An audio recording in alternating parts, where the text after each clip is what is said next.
Hola amigos, ¿cómo están? Bienvenidos a este nuevo video para seguir aprendiendo un poco más del quechua. En esta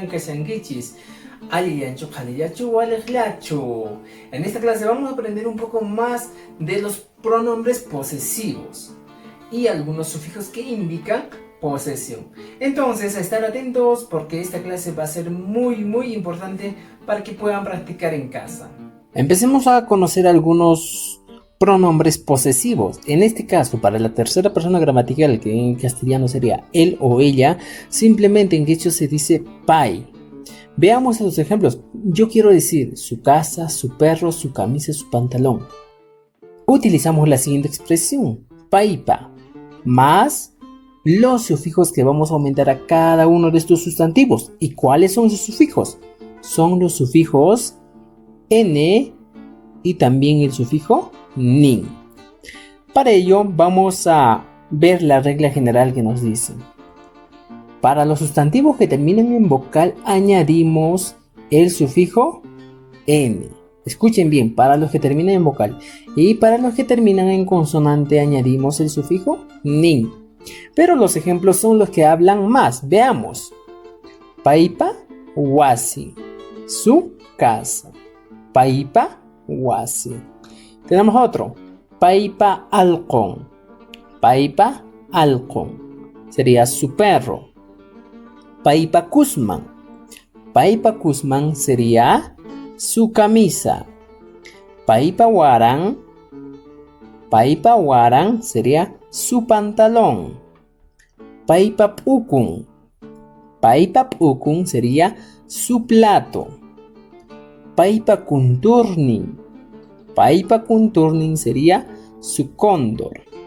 Y por último tenemos Paipa atohnin. Paipa atohnin sería su zorro. Estos serían algunos ejemplos.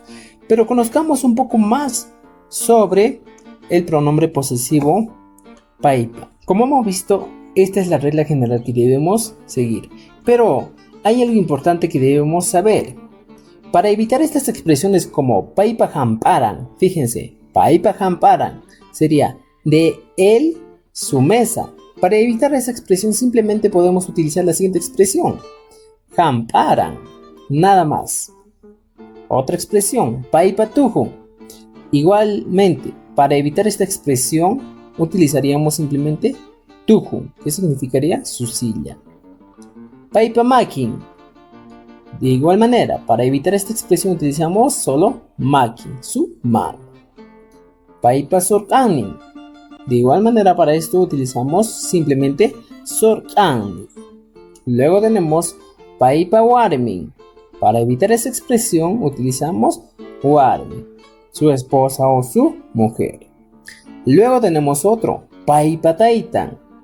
Para evitar esta expresión que diga de él, su papá, simplemente utilizamos su papá.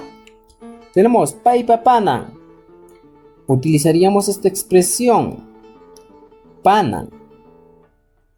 Entonces estos serían los pronombres posesivos en singular hasta esta parte. Muy bien, hemos terminado con todos los pronombres pero en singular. Ahora vamos a conocer los pronombres pero en plural. Entonces vamos a ver cada uno de estos pronombres y sus respectivos sufijos. Conozcamos los pronombres posesivos en plural. ¿Cuáles son estos pronombres? Y hemos visto en las anteriores clases. No canchispa, que sería de nosotros. No canchispa. Luego sería no kaiku. No kaiku también de nosotros, de manera excluyente. Y el no canchispa sería de manera incluyente o inclusivo. Ahora tenemos otro. Cancunaj. Cancunaj sería de ustedes. Cancunaj.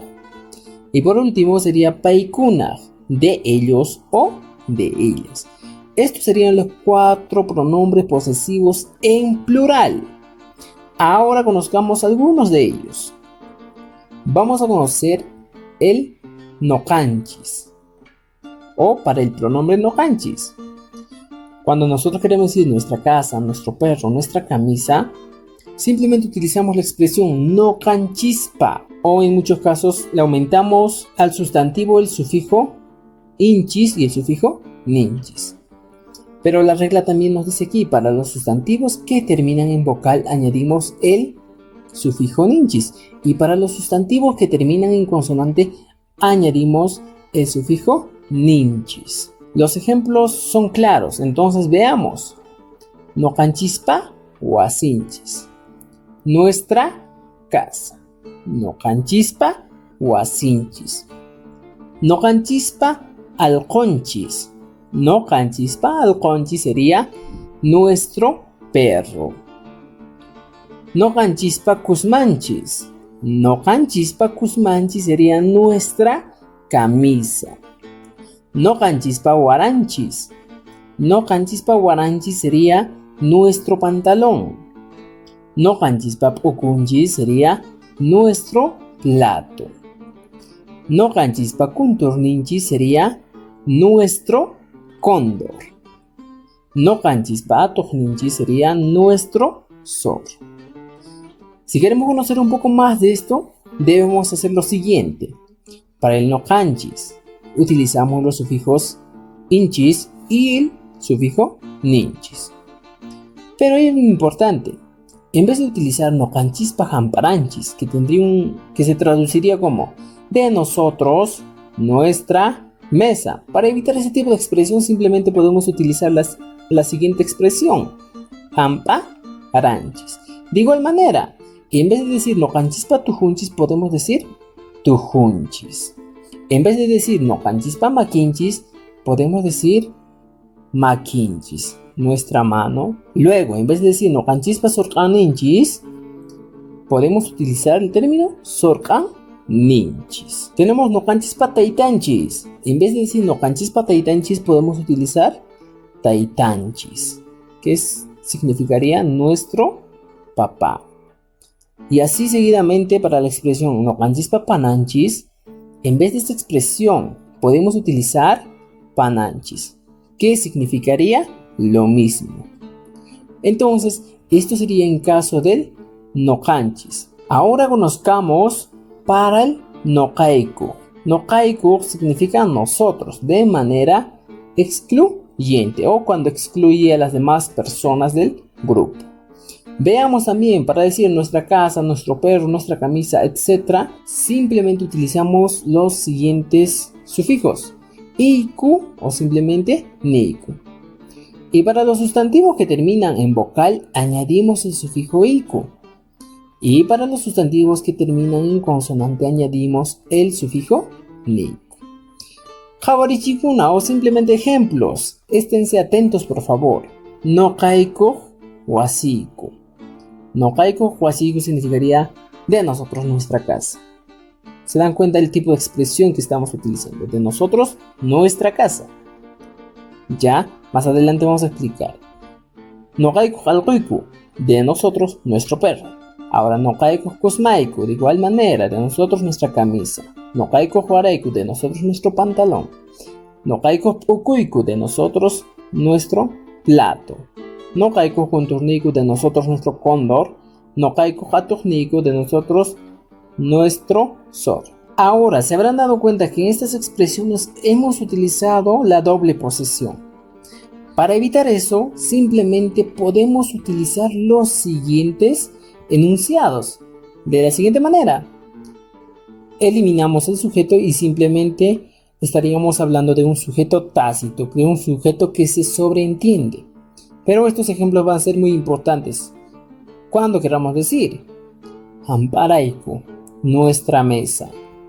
Tujuiku, nuestra silla. Makiku, nuestra mano. Sorkaniku, nuestro pulmón.